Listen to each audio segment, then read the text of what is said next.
Hello, ladies and gentlemen, and welcome back to Zebra Nation Plays, the FM Scout Academy Challenge with FC Dallas. And here we are, Season 8. Not quite the end of the season, but we're getting pretty close. But what it is it's Champions League time. That's right, North American Champions League. We are in Group H. FC Dallas with Montreal Impact and CSD Municipal of Guatemala. It's an interesting team. I haven't played them before. Well, before this season anyway. But, it's going pretty well. As you can see, we've got 6 points. We're the leader in the group with 2 wins. We can take a look at the schedule here and show you what that's all about. We beat Montreal 2-0 in the first game of the group stage, and then we came back and beat Municipal also 2-0 in the group stage. Both of those were pretty good victories. They were pretty uneventful victories, honestly. You can see this FC Dallas versus Montreal. Washington scored late in that game. It was 0-0 for a long time until Washington broke through with 2 goals in the 79th and 84th minute. Not going to show you those highlights because they're kind of long and drawn out and not a lot happening. But as you can see, our central defense played pretty well. All of them had 7.2 or higher rating, so that's pretty good. The rest of our club was okay, other than Washington, of course. 9-0 rating, 2 goals, so they really couldn't stop him. He really dominated that match, especially late. And you can see their defense got a little tired there and didn't have the greatest of ratings as a team. Nobody over 6.9 as a team. A couple guys 6.5 and less, so they didn't play a particularly good game against us. And we came out with the wins. Let's leave that match. And the interesting thing about this Group H of the North American Champions League is it is the 8th group in the competition. And I was curious why I got put in this group when last year I was one of the top 4 seeds. And so this season, basically, I was one of the top 8 seeds, and I couldn't figure it out because we had a much better season this year, or last year, than the year before, and I figured it out. What it was is it was our position in the Champions League the prior year. So 2 years ago, we finished in the top 4 of the Champions League, but last year we finished in the top 8 of the Champions League. So that's why we're in the top 8 this year, and we got basically the number 8 seed, which is always a tough seed because you get to play one of the higher rated teams in the competition in terms of the lower seeds, and that appears to be Montreal Impact. This Group H quite often has 2 MLS teams in it, so it's very frustrating to have to play in this group because it's basically like another U.S. Cup game. You know, you're playing against another MLS squad, and they are just as good as you, so it's a toss-up game. You can't really play lesser players, or can't play a rotated side the way you might against, a team from Honduras or wherever. So that's not gonna work here. We had to play pretty much our starting side against Montreal the first time. We're gonna kind of have to do that this time, although there are some exceptions. But before we get to that, let's take a quick look at our competitions in the MLS. Well, the schedule, as you can see, we're quite a ways down the schedule here. We've only got about 6 MLS games to go and 2 Champions League games to go. So we're just about to the end of the season. We've played okay in the second half of the season. A few blips of not great runs, but for the most part we've been doing well, and that's shown here in the standings as well. We are tied for the first place in the Western Conference.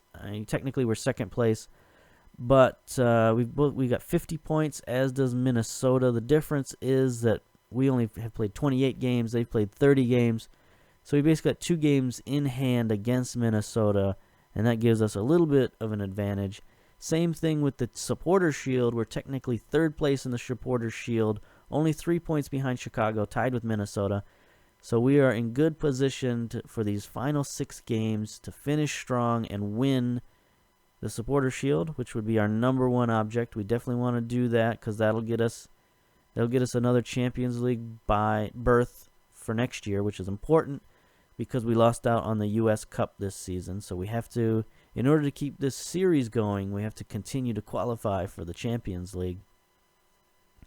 And so the way we need to do that is through the Supporters Shield. The other way we can do it, of course, is to win the MLS Cup, which would be helped if we won the Western Conference. So we'll try to do one or both or all three of those things in the near future. But for now, we're going to focus on Champions League. And I guess we'll show a little bit of the off-the-field stuff here just to get a feeling of what's been going on. First of all, take a look at our finances. You can see we've got $49 million in the bank. That's pretty good. Finances are steadily going up and up and up, so we're definitely winning that part of the game. If part of the game is to keep your franchise going and keep your franchise healthy, we're definitely winning that part of the game. And then you can also see our transfer budget here is up to a pretty substantial $23 million. I mean, that's pretty good. I don't care what league you play in. If you got a $23 million transfer budget, you're doing, at least you can compete, I think. You could at least bring in one or two pretty decent players. So we're looking pretty good there financially. Board-wise, we're also very secure up here at 68%. I'd like that to be a little bit higher, but this board is pretty stingy with their praise. I was thinking about that after last season when we won the Triple Crown of U.S. soccer, but, we didn't get 100% job security. So I don't know if we've got some kind of bad blood with the chairman or something. I don't think so. But I think maybe they're just a little cautious, a little stingy with their praise, and that's fine. Because you see, every year whenever we win a trophy, they're like, that's great, but make sure not to celebrate too much. So anyway, we're doing well all around. Club-wise here, we're rich. 3-star national reputation, so we're still there. No change at all. Transfers. Now, this is where things get a little tricky, a little interesting. Draft allocations, you don't care about that. Take a look at our transfer history. We've brought in a couple of young players here. Paul Deduce, who was one of our draft picks who didn't sign originally with us, signed with us after a little while in the season because we needed him. Same with Tom Calatayud, another one of our draft picks who didn't sign with us originally. Signed him later in the season. And then finally, Martin Ngo, central defender. Interesting kid from our academy, 17 years old. He's a 5'7" central defender. Not sure I'm too happy about that. Trying to retrain him as a defensive midfielder. But anyway, those were our only real guys we brought in. Now, the guys that left here are a little more important. Mark Thompson. You saw him in the previous episode. That Newcastle from the English Premier League had come in and put a bid on him. Well, that bid was actually successful. He was able to get a work permit to go over there to England post-Brexit. So they matched his release clause in his contract of $9 million. We had no choice but to sell him, and that was pretty disappointing. And then a couple of months later, or maybe a month later, well, not even a month later, couple of days later. It just felt like a month after all the transfer talk. Miguel Escobedo was also signed away from West Ham for $7.25 million, which was his transfer fee clause release thing. And that's very disappointing. I mean, as much headaches as Escobedo has caused us over the years, he's still one of our best players. And now he's gone and he's left a hole in the roster, and it's not a very exciting hole. Because, the way we play, we rely on our fullbacks quite a bit. And so he was an important cog with our team, as was Thompson. But we've drafted pretty well in the midfield. We've had very good academy players in the midfield. So we can make up for Thompson's loss. But Escobedo's loss is a little bit more disheartening, and I'll show you why. We'll go to the match preview here against Vancouver. Take a look at our team selection here. Let's take a look at Montreal's team selection first of all. They're not a great team this year. They're definitely in need of an overhaul. They got a lot of 2-star players, no real impact players Josh Murphy, I guess, is okay. 28 years old. Yeah, they look to be kind of an older team and just not that good. Not that good at all. So we should be able to beat these guys no matter who we put on the field. Oh, there's some decent guys they got hanging out on their bench. So maybe they're just playing a rotated side this time around.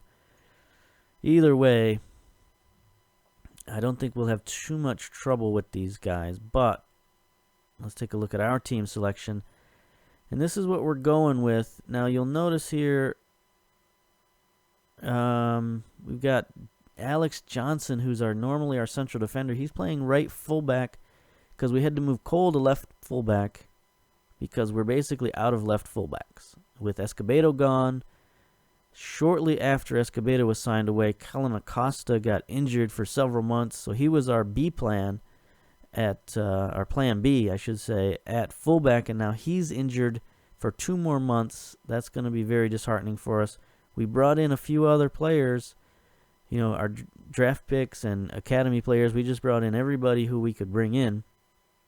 And we have been playing Makopa here, 2-star guy with, possibly 3.5-star potential if he pans out. He was a player from our academy that we brought up, but he got suspended for this match, so we can't play him at left back. We have another left back here, Ian Garcia, 19 years old. But he's not registered for the Champions League because we had to bring him up much later. And he's another guy from our academy. So, we're relying on these academy players. This is the Academy Challenge, but none of them can play right now. So we got to go with what we can go with. So here we go. We got Sanchez in goal. Johnson, Valenzuela, Zimmerman, and Cole is our starting defense. So it's a pretty good defense. It's just not what we're used to playing. We're going to go with Van de Castile at defensive midfielder, Guevara, Guldan, and Zamora at central midfield. And then Francis Washington, of course, our target man. And we're going to go with Sammy. I guess we could change his name back to Samuel Escobedo, which is what his mother named him, I suppose, since our Escobedo is gone. But we'll keep the name Sammy for now. He's going to be our other forward up there. Keep Alcantara rested. So there you go. There's our team. There's our match. We're going to play control game, see how that works. And submit. I think we're away this game. Yeah, we're away. So we'll see how that works. You might notice my voice is a little froggier than usual, if that's possible. It's because I'm just coming off a pretty bad head cold. How much is Andy Allen's absence? I don't care about no Andy Allen. Let's see. Looks like they did bring in Griesinger. He's not that good, so it doesn't really matter. Zardes is back. Apia is back. So they've got some interesting players, but they're all getting older, and they're not that good anymore. So hopefully we can just brush them aside and move on with our lives, which is what I would very much like to do. Close down on those central players, and there we go, passionately. So yeah, coming off a head cold, and what's weird is I'm coughing less, but it's just my voice sounds really bad, and my throat is not hurting anymore, which it was, so that's why I'm allowed to talk. But I haven't touched this save in a week. I haven't recorded any videos in a week, so I've been kind of under the weather, kind of out of practice, so maybe that's why I'm sort of stumbling a little bit this recording, and hopefully I can get my mojo back, if I ever had any mojo to begin with, in the next couple of recordings. Ooh, look out. Murphy down the sideline. Don't foul him, but stop him. That would be nice. There's nice. Guevara with a nice stop. Zamora is going to send it downfield. Now we're in control. Guldan gets it to Sammy. Sammy's out there on the left because he's a left footer. Ouch, he got crunched. No foul. That's nice. Zamora gets it back to Sammy. Sammy, what are you doing, man? You are all over the field. He's supposed to be playing on the left. Van de Castile. Oh, tries to get it out wide to Cole. This is a long highlight. So we're gonna be a little more conservative this time, I think. Let's see. Can you get it out wide to Cole? There we go. Send it into Washington. Nope. Zamora tips it past the goalkeeper. Very nice. Looks like he kind of stole that one from Sammy, but that's fine. That's fine. Rookie's got to go after the ball, man. Can't just sit back and wait for the perfect cross. You got to go after it. So there's both Sammy and Zamora going after it. Zamora beats him to it. Slings it past the goalkeeper. There we go. That's what we needed. 1-0. So we'll see if they get more aggressive, and we might want to just... Ooh, there's a very nice goal in the background of the Mexican League. Just slip that ball past the goalkeeper. That was a good one. All right, here we are on the counterattack again. We might want to switch to counterattack. If I'm honest, there's Washington up forward. Gets it, tries to get it into Sammy, but he's double covered. He doesn't go after the ball. He needs to work on his aggressiveness, I think.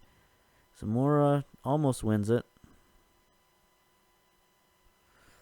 Oh, this looks dangerous. And there it is. They tie it up. Okay, not good. Not good. Not what we needed. Now, how does a draw affect us? A draw gives us 7 points. Gives them 4 points. So it's it keeps them theoretically in the running. So I mean, it's not the worst possible thing because that would let us show the last game, but you know, it's not really what we want.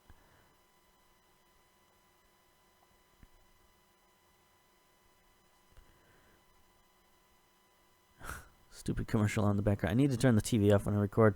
That was the worst thing possible. We're struggling to cope with numbers in the midfield. All right, things have kind of flattened out a little bit. So maybe they got the draw, so they're going to go back in a shell or something. I'm not sure.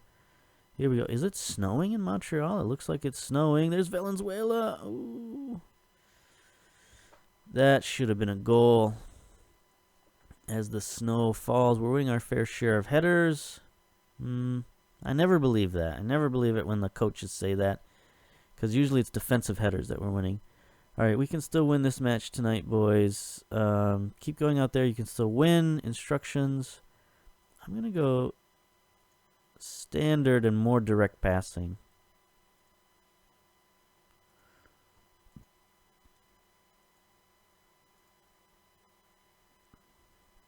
Yeah, standard, more direct passing, and disciplined. So shake things up a little bit, see if we can beat them downfield with our strikers. Sammy's not the greatest player in terms of speed, but he's pretty good. He's got nice acceleration, so he should be able to beat a few people off the line.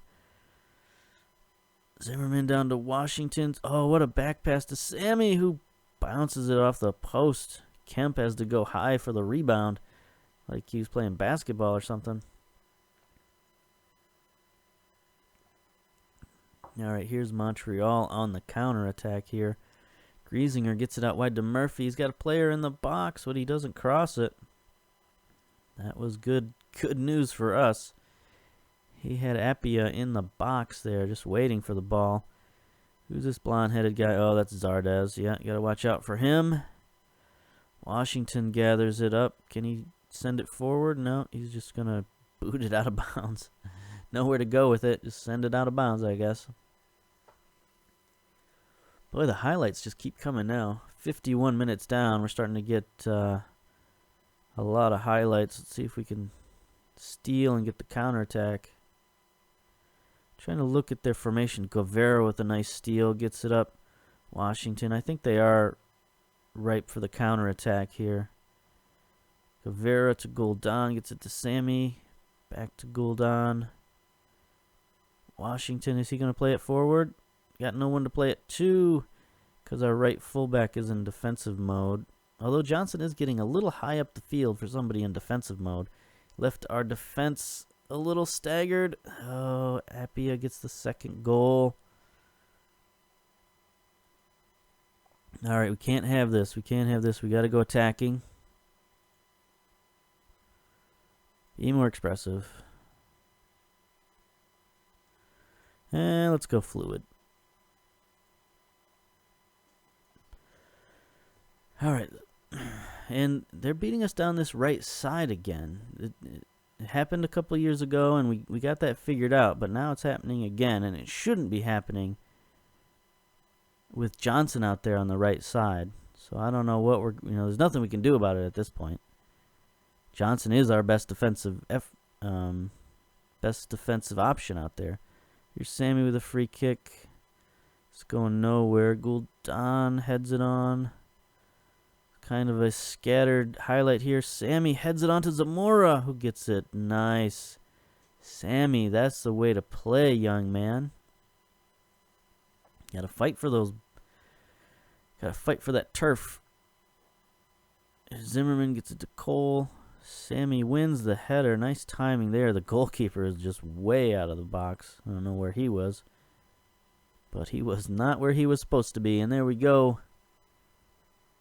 The other thing about having a cold, especially a head cold, is you lose sort of your energy. And it's hard to keep this energy up for the highlights here. And not that my energy was ever the greatest to begin with any of these matches, but now it's even worse.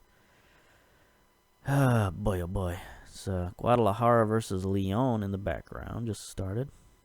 Oh, Washington wins another header.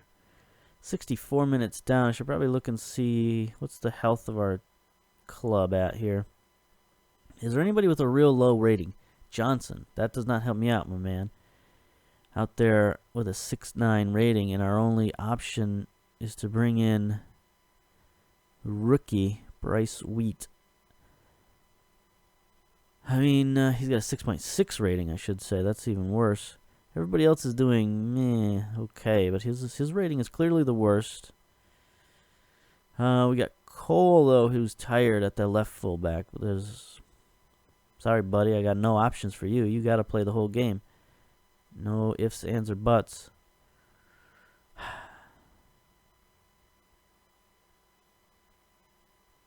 What are Wheat's stats? No. Marking and tackling just are not good enough for me to bring out Johnson.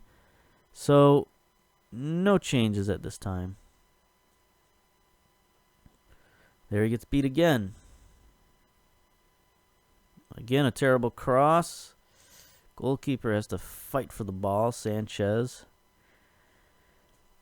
I'm really hoping for a good crop of academy players next year. Our academy is barren at the moment. And I don't know where that's coming from. Sammy, nice head on, but Washington can't get there. I don't know what's happened. I don't know if we need a new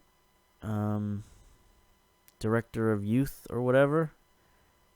But our academy has just gone down the tubes. I mean, it didn't help that we kind of cleared them out a couple of years ago.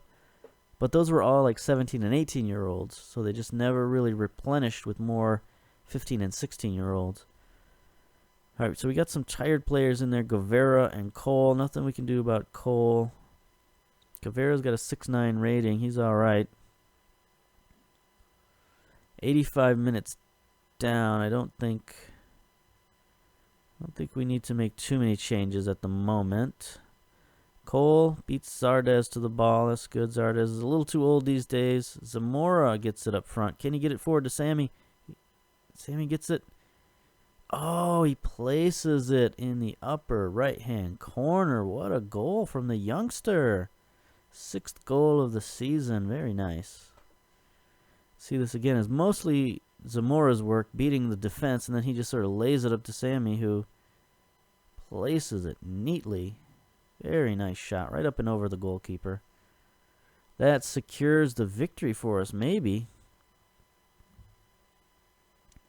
2-3 gets the ball to Sammy again. He crosses it for Washington, who's there for the header. Wow. This is how we beat them last time. We beat them late.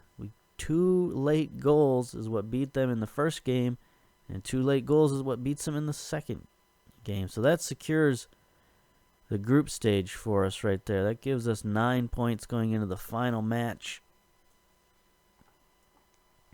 So we don't necessarily need to show the last game, and that's fine and dandy. We'll just go to the final game of the regular season of the MLS, which should be much more important. That game should be for a Supporters' Shield title, if all goes according to plan. There's Appia. There's the final whistle. Full time. We defeat Montreal 4-2. Didn't make a single substitution this game. I guess that's part of managing too, right? Not just making substitutions and watching those guys score, but also not making substitutions when the team is playing well. That's got to be part of managing as well. Know when to say when, basically. Delightful win, very good. Just Scottie Pippen doing a Spanish language commercial. What a guy, what a guy, what a guy. Let's see. So there we go. That gives us 9 points. Montreal only has 3 points. So we have advanced, no doubt about it. So let's take a look at that final regular season game. Is it against Chicago as usual? No, it's New York this time. The Red Bulls. Don't play them very often. It is a televised game, though, so that'll be important. So coming down the stretch, we got a kind of a difficult schedule here. Real Salt Lake, Toronto, Vancouver, Houston, New England, and New York. So those guys are all doing pretty well, I do believe. Real Salt Lake, 6th place. New York, 4th place. Sporting Kansas City, 6th place in the Supporters' Shield. How about some of those? Well, New England's not doing so good, and Toronto's not doing so good. So we might get a little bit of break from those two teams. They've only got 30 points each. They're at the bottom of the table for the Supporters' Shield. So, we got some tough games. We got some not so tough games, but we still need to play our best. We need to get that Supporters' Shield and secure ourselves for the Champions League next season. Next season. Anyway, until then, until that final game of the MLS season, I'll see you later. Bye.